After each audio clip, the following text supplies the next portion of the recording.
fiery horse with the speed of light, a cloud of dust, and a hearty Hi-Yo Silver, the Lone Ranger.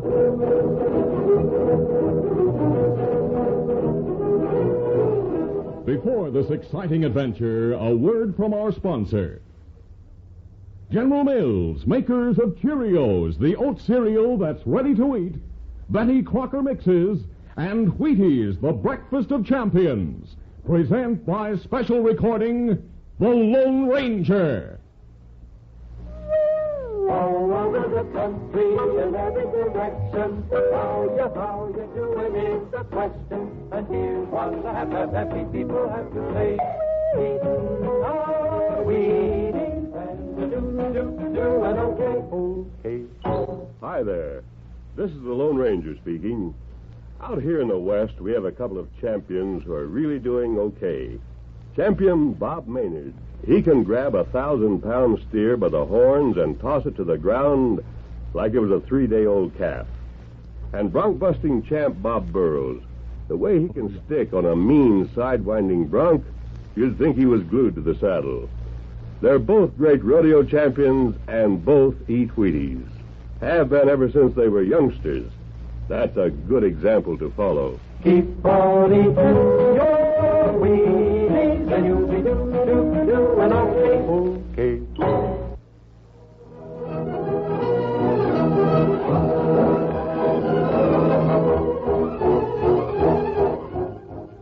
With his faithful Indian companion Tonto, the daring and resourceful masked rider of the plains led the fight for law and order in the early western United States. Nowhere in the pages of history can one find a greater champion of justice.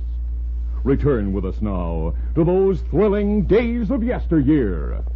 From out of the past come the thundering hoofbeats of the great horse Silver. The Lone Ranger rides again. Come on, Silver. Let's go, big fella. I'm Silver. Hooray!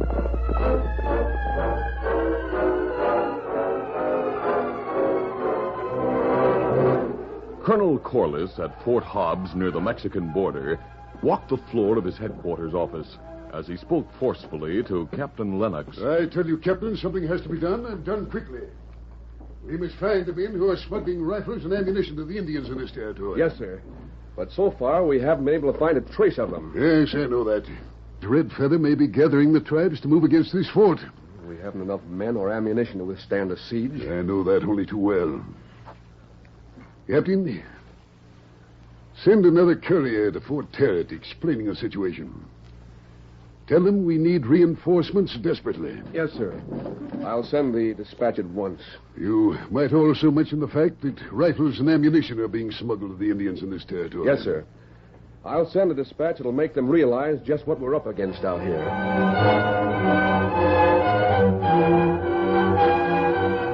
It was sunset when the Lone Ranger and his Indian companion Tonto stopped in a grove about 10 miles east of Fort Hobbs and prepared to camp for the night. Scout. Fella. Easy, big fella. Easy, Scout. Easy, fella. This grove will make a good campsite, Tonto. The settlement where the Indian massacre occurred yesterday isn't very far from here. Well, me hear from Indian friend, it Chief Red Feather have braves going warpath. That surprises me. From what I've learned of Red Feather, there must be a good reason for the way he's acting. That's right. Me think maybe... Someone's in trouble on the trail. Let's go. Easy, Scout, easy. Come on, Silver. Get him up, Scout.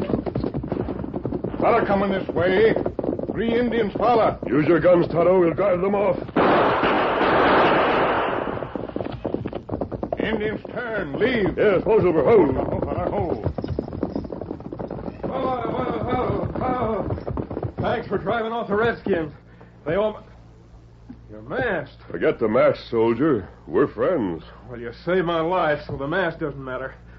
All 3 of those Redskins carried rifles. So I noticed. I'm heading for Fort Tarrant with a dispatch. I think you'll be able to go on now without further interference. How are matters at Fort Hobbs? The colonel fears an attack. The Indians are getting rifles and ammunition from someone, but we can't find out who's supplying them. Why has Red Feather gone on the warpath? Do you know? He claims an Indian hunting party was massacred by whites. That happened 2 weeks ago. I see. Well, thanks again for helping me, mister. I'll move on now. Adios. Adios. Adios. Get up there. Get on. Get on. Get it. News not good, Kimasabi. We'll move closer to Fort Hobbs in the morning, Tonto. We'll see if there's anything we can do to help the situation.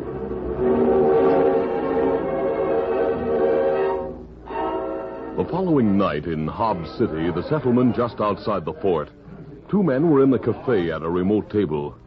One of them was saying, I've been trying to convince the chief that he ought to attack the fort before reinforcements come from Fort Terrace. He's called a powwow of the tribes in the valley to talk it over tonight. You know, that was a good idea of yours to massacre that Indian hunting party 2 weeks ago. Sure. Gave us a ready market for those used rifles we bought so cheap just across the border. And we've been paid off well so far with the loot the Redskins got in their raids.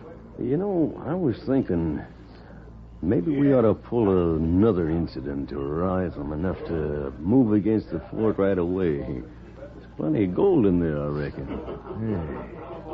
That is a good idea, Sandy. Look, Red Feather's son Mua is to ride to the border and wait at the big rock for us to come with the rifles. Then he's to escort us back to the village. Well, We'll meet him on the trail and plug him before he gets there. Then we'll get the rifles and come back. I know where the village is. The Indians won't bother us. When we tell Red Feather that his son was killed by a couple of troopers, he'll get all the tribes to move against the fort right away. hey, that's the answer, Griff. We better get going early so as not to miss Mua. All right, let's go.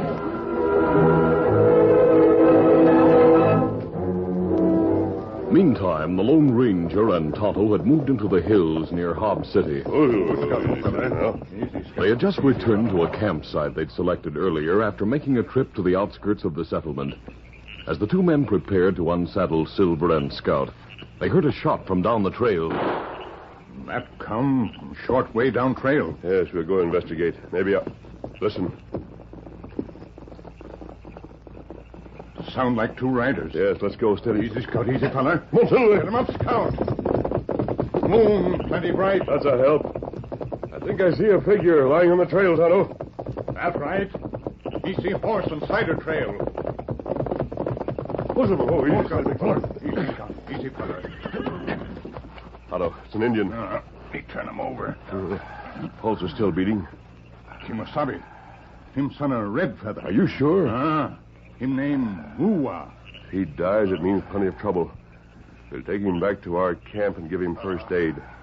The bullet went fairly low on the shoulder, but I think we can pull him through. All right, let's get him to camp.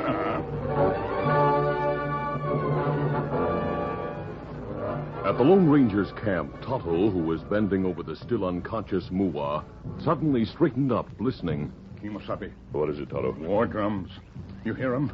Yes, it means trouble. Me think it mean Indians get ready to attack fort. It will mean a massacre if they do. That right. Tonto, the colonel must be warned. You stay with Mua. Do all you can to bring him through. I'll head for the fort. It risky, Kimasabi. I'll take the risk.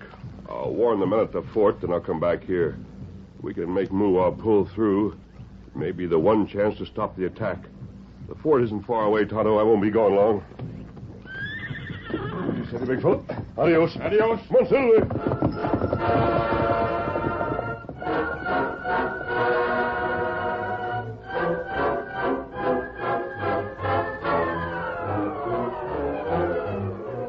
At the fort, Colonel Corliss looked up as the captain entered his office. Colonel, a masked man rode to the gates. We have him under guard, but he insisted he must talk to you. He says he brought important news. Bring him in, Captain. Yes, sir. Sergeant, bring in the masked man. Yes, sir. What's the meaning of this, Colonel, I came to warn you. The Indians are planning to attack the fort at once. How could you know that? Does this silver bullet mean anything to you, sir? Huh? Silver bullet, eh? No, Wait a minute. You spoke of an Indian, Tonto. That's right. Captain, did you see this man's horse? Yes, sir. He rode a big white stallion. Huh? By thunder, I've heard of you, sir. You avoided an ambush against the troopers at Fort Stockton a couple of months ago. Colonel Morris told me about you. I've known Colonel Morris for many years. Yes, of course, of course. Captain, see this man safely through the gates. Yes, sir. Well, thanks, Colonel. Adios. Goodbye, sir, and good luck.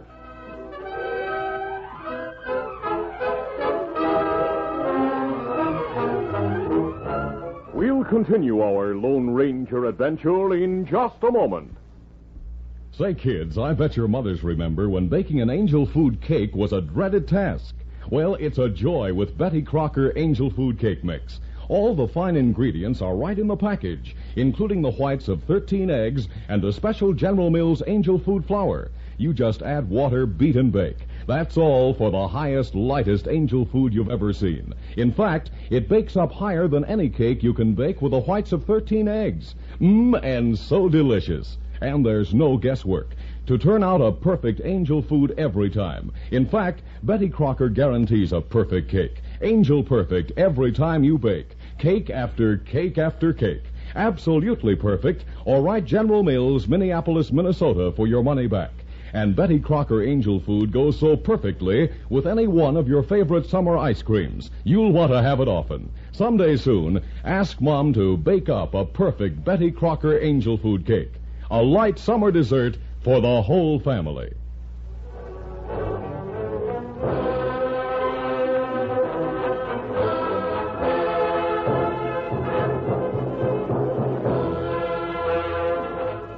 Now to continue. Leaving the fort hurriedly, the Lone Ranger headed back toward the camp, where Tonto was waiting with the chief's son, Muwa. Meantime, deciding that the sight of Muwa's body would infuriate the Indians to a greater pitch, Griff suggested that Sandy and Jeff go back and get the body, while the Indians were dancing to the war drums. The two men stopped at the place where they had shot down Muwa. Hey, Lou, the body's gone. Say, I wonder if... Listen. Someone's coming at a gallop beyond the bend. Let's ride into the arroyo quick. Right. Come on, get up there. Get him on.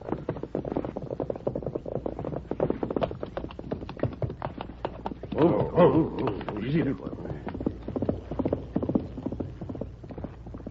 Hey, it was a masked hombre. Yeah. Look, he's turned off and is heading for that grove back there. We'll leave the horses here and sneak over there on foot. I'm curious about him. So am I. Let's go.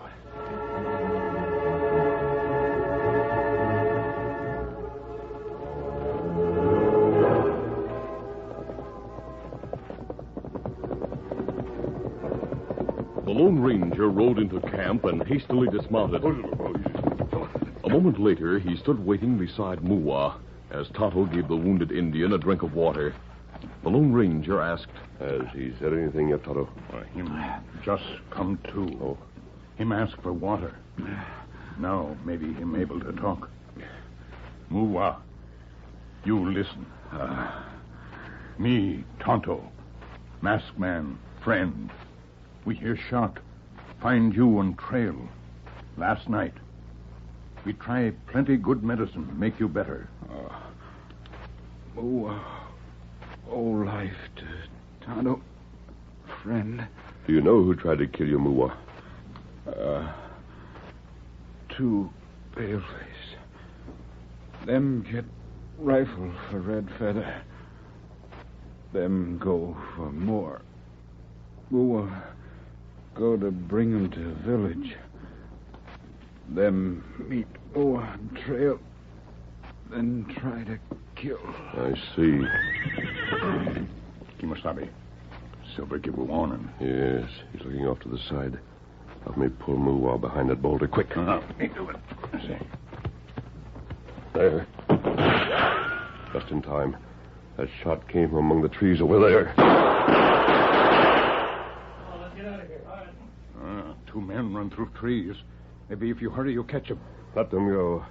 Right now, we have to get Muwa to the Indian village as quickly as possible.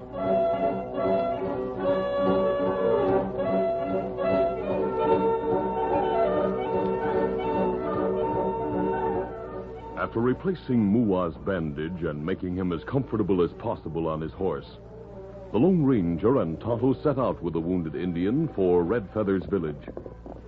They were forced to move at an easy pace. And by the time they reached the village, the Indian braves were already gone. Red Feather take braves of many tribes. Them go to attack fort.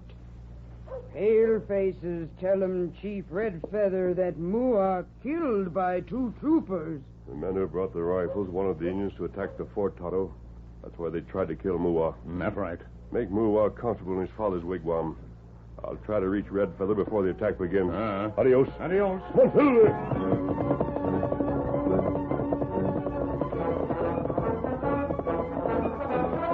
Racing against time, the Lone Ranger urged the great horse Silver along the trail toward the fort. Faster, big fellow, faster. Come on, Silver. As he came close to the fort, the sound of battle was heard. The attack has already begun. Must get through to Red Feather.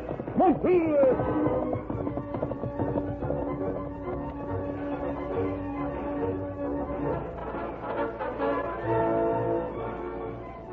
On a ridge overlooking the valley approach to the fort, Red Feather and the 3 white men, with a few under-chieftains, sat on their horses watching the attack. Oh, easy, steady, big fella. Aye, Chief Red Feather. Aye. Man of the mask wants friends of Red Feather. Him once say Paleface want peace, not want to harm Indians. Me find him talk with crooked tongue. No, great chief. I spoke the truth. Those who bring you rifles spoke with crooked tongue. You must stop the attack on the fort. Troopers kill son of Red Feather. No, Mua is not dead. He rests now in the wigwam of his father. He's lying, Red Feather. We saw Moore shot down. You and your 2 friends shot Mua. You aroused the Indians against the fort. Oh, you dirty lying polecat. Hold it! No! My arm! Get him down, Sandy! Lou! Taylor! At the chief's words, the other Indians moved close and grabbed both Sandy and Lou, pinning their arms back and winding lariats quickly around them. Red Feather will go to village to see if man of the mask speak the truth. Wait, Chief Red Feather. Stop the attack until you do go to the village. If I have not spoken the truth, I shall be your prisoner. You may order the attack renewed.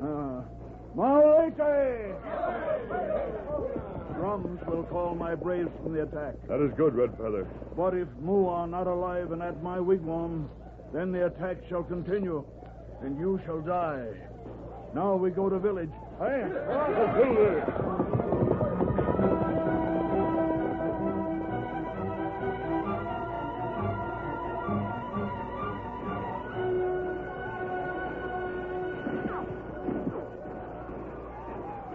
Inside the fort, the colonel anxiously watched the attack from one of the ramparts. Colonel, we can't hold out long. The ammunition is getting low. I was afraid of that. Look, the Indians are leaving. The drummers must be a signal for them to stop their attacking. Thank heaven. Cease fire! Well, come on. We'll check the losses and check the rounds of ammunition that each man has left.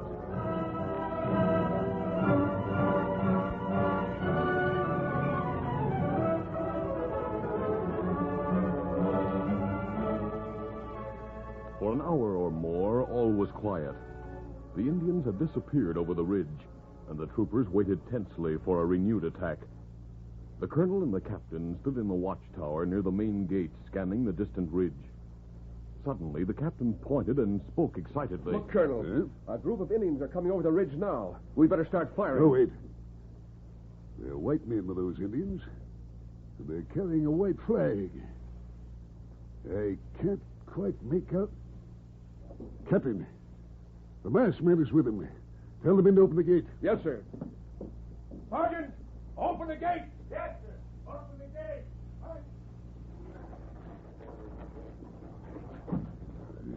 I'll go down to meet them. The mask on, Raymond. Yeah, 3 other white men.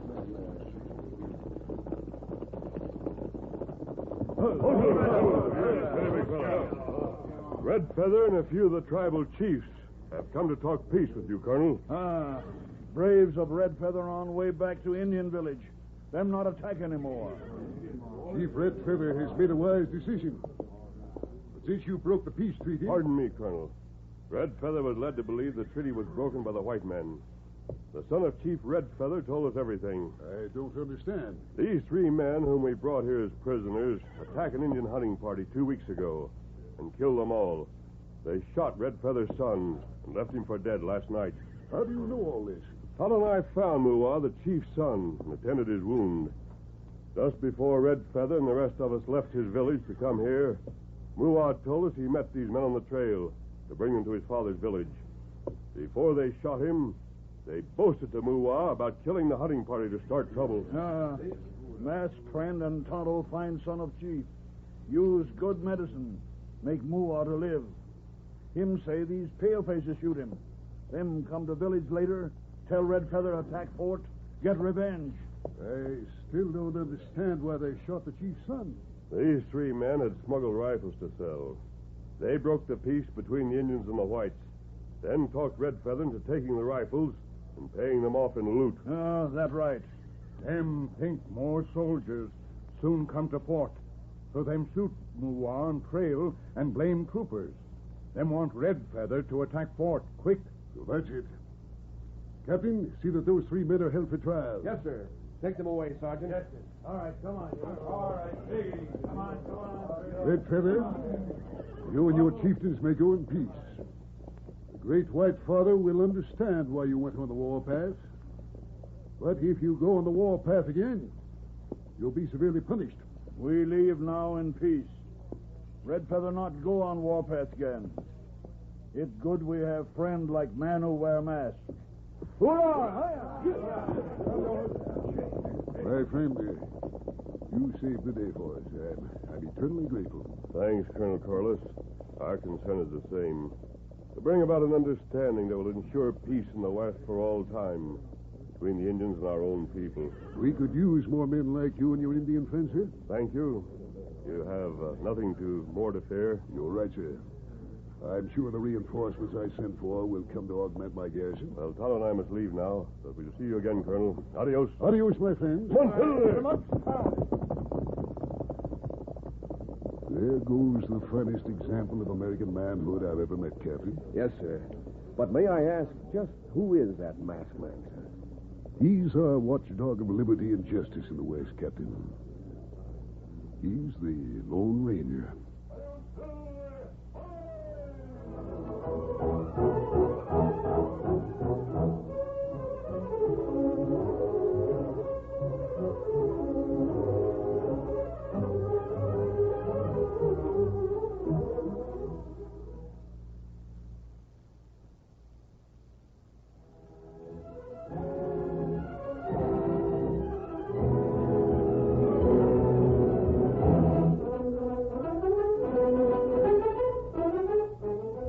The Lone Ranger, a copyrighted feature of the Lone Ranger Incorporated, is produced by Trendle Campbell Muir Incorporated.